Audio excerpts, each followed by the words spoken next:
Okay, in order to get good defense with firearm data, we have to clear some things up because a lot of the gun writers and even people that make books, they tend to forget a lot of things when they're compiling their data and research on defense situations with a firearm. I'm going to show you a list here of things that we have to take out of getting that research and data. The first thing you have to take out is your bias. A bias is somebody like in the 45, and they're going to collect their data based on that 45 so that the 45 wins. Or it could be somebody with the 22. So a bias is something that's personal to you, and you're going to collect the data that supports that claim without showing the other side, so vice versa. So if you like 45, you're going to collect the data that supports the 45, but you're going to leave the 22 out, and vice versa. Another thing is cherry picking data. If you guys ever been at a buffet where you got food, you tend to pick the stuff that you like, and that's what cherry picking is.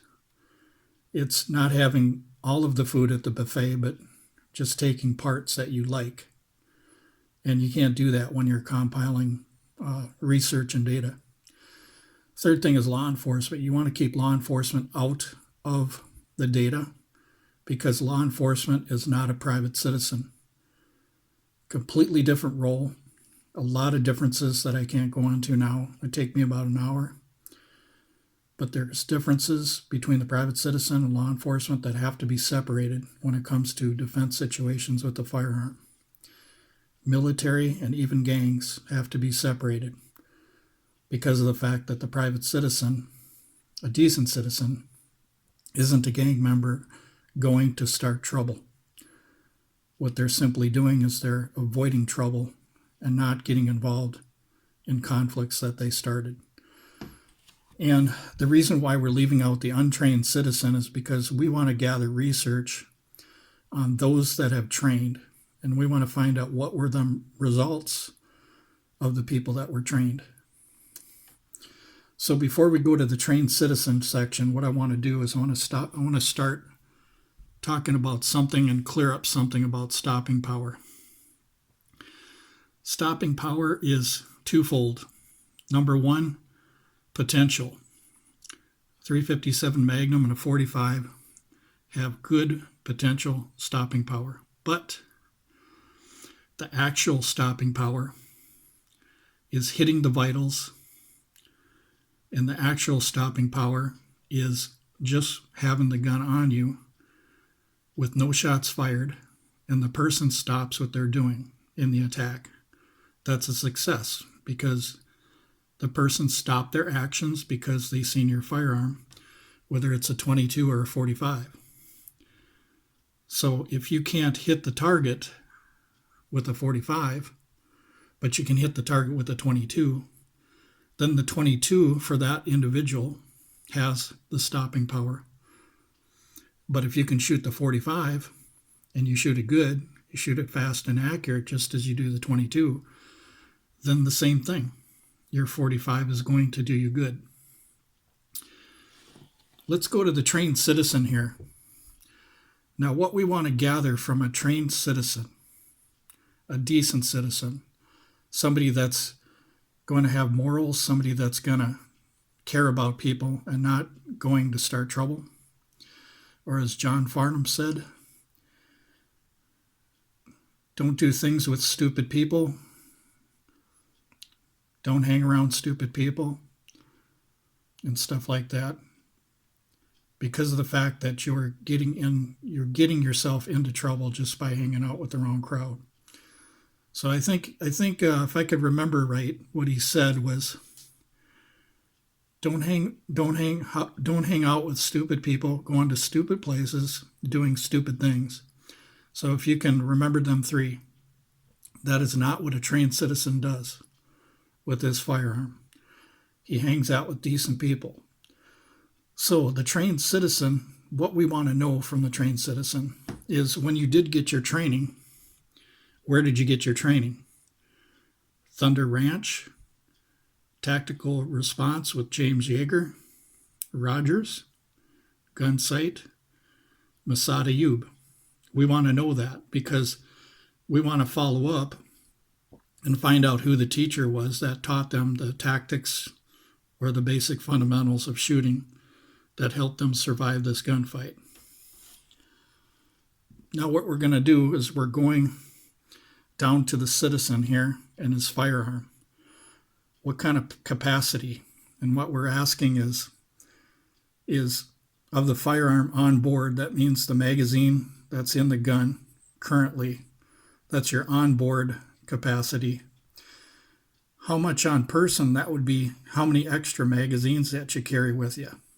For example, a revolver has 5 shots, but if you carry a speed loader, you got another 5 shots.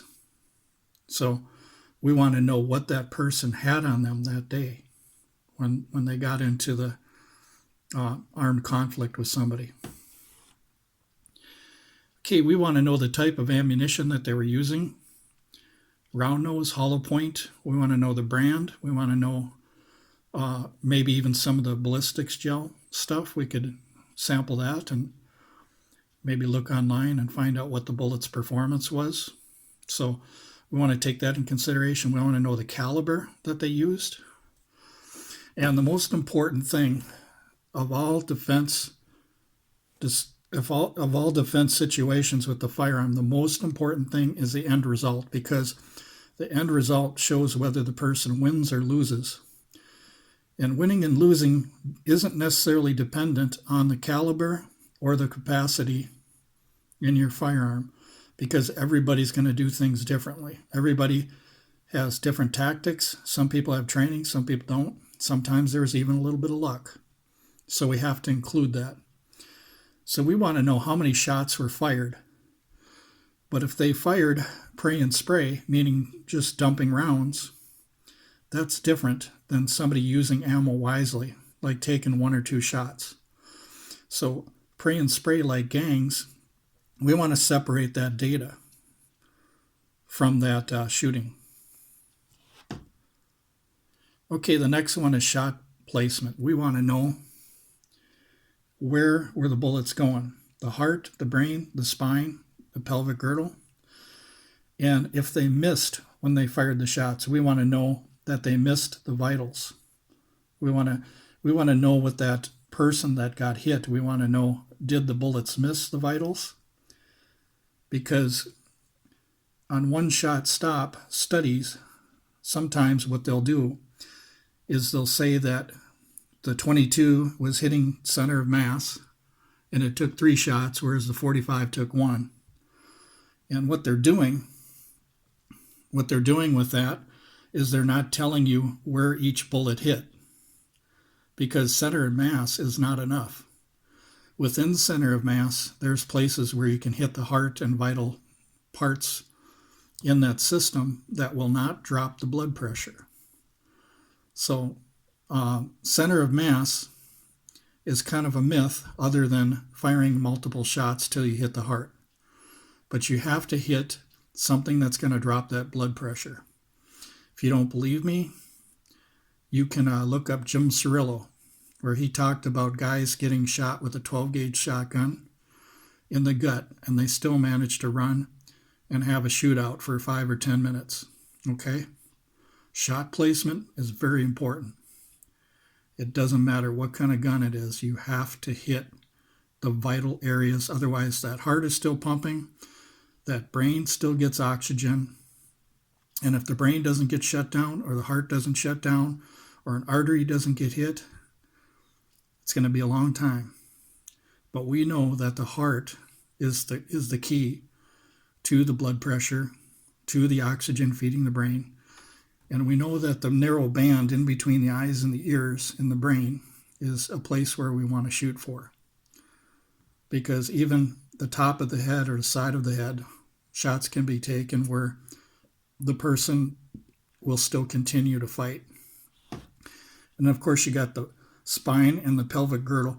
What people don't understand about the pelvic girdle is you don't have to necessarily break the bone that supports the walking.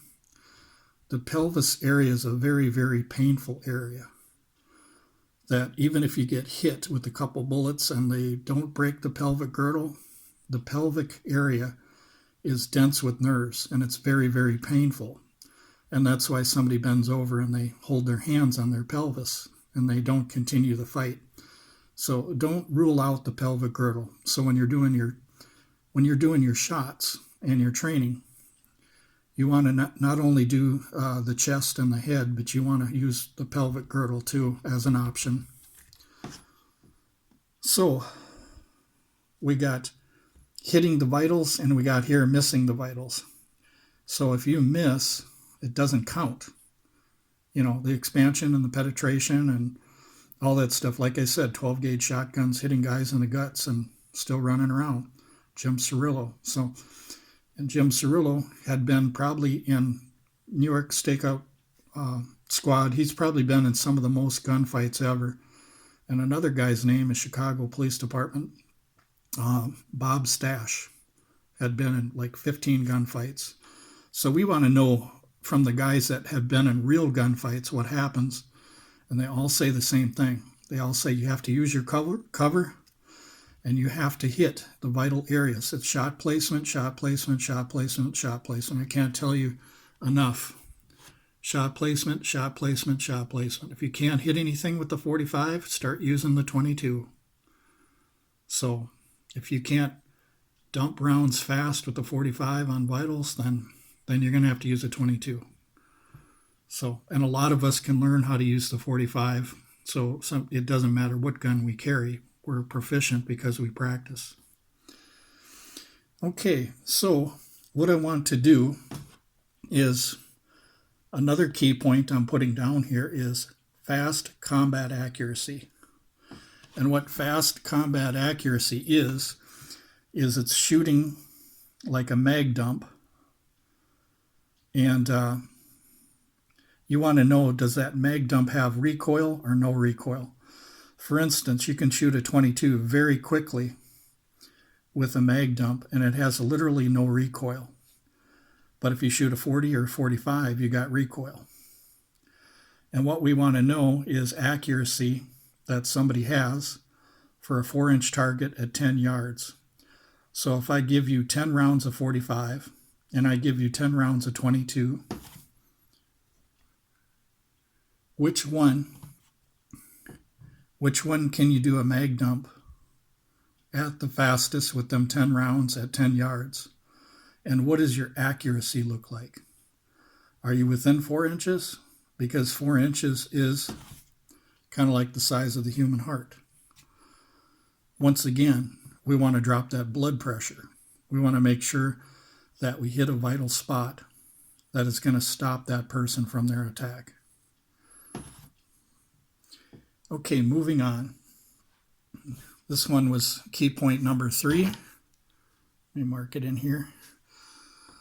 So key part number 3 is in the body there's a thing called an adrenal dump. Adrenal dump is when you're in an emergency, your adrenaline gets released into your bloodstream, and there's 3 things that a person does when that happens.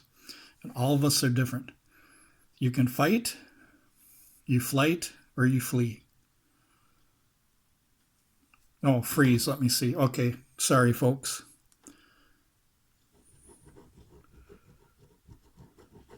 So it's fight, freeze,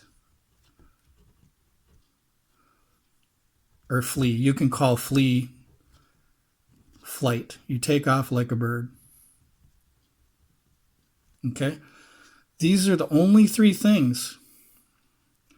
The only 3 things that have to do with your adrenal dump.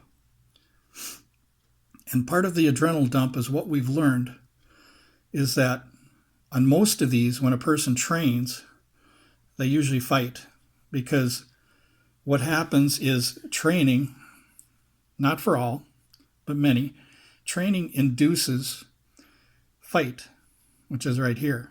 Why? Because your mind is set. You have done these things, these drills so many times that it's just a natural response. How many of you at home have a fire drill? I bet you most of you don't. at this house, we know where to meet up. We know where to grab the fire extinguisher.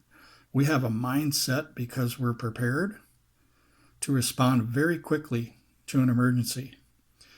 And as that fire extinguisher, this is what you have to do with your firearm. You have to ask yourself, what if?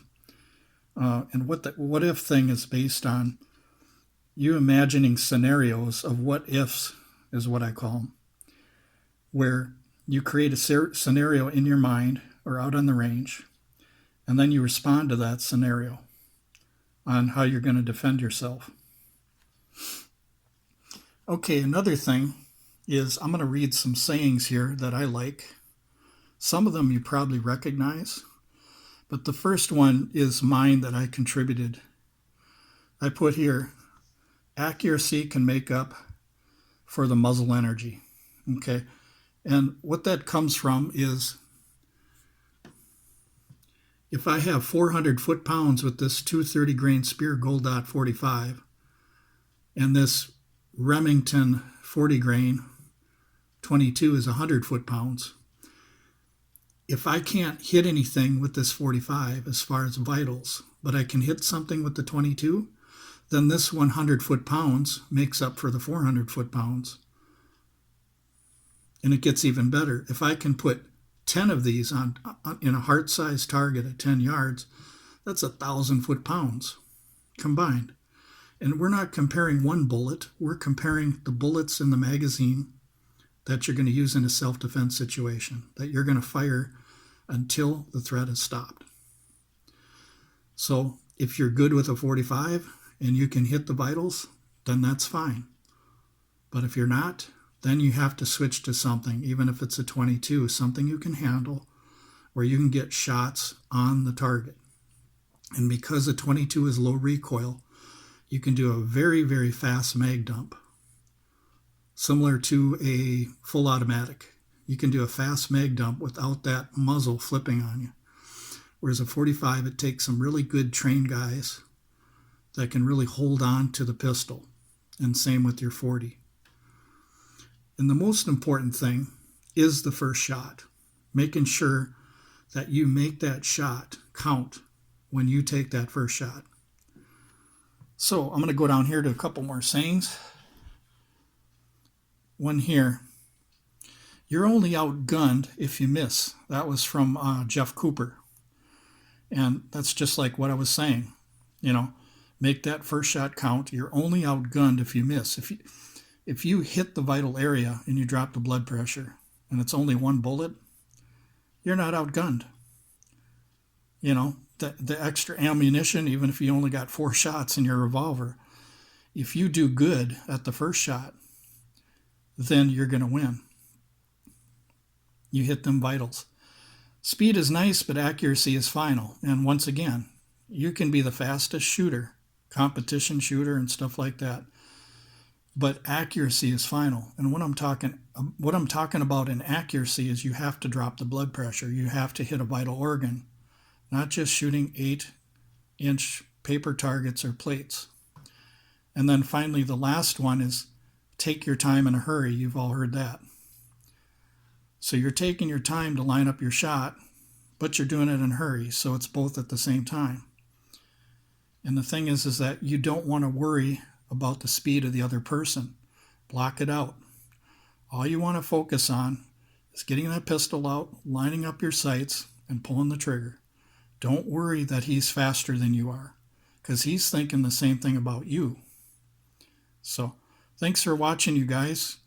I'm going to be modifying this sometime soon, and what I want to say is that the research and the data that has been done on defense situations with firearms has been done the wrong way.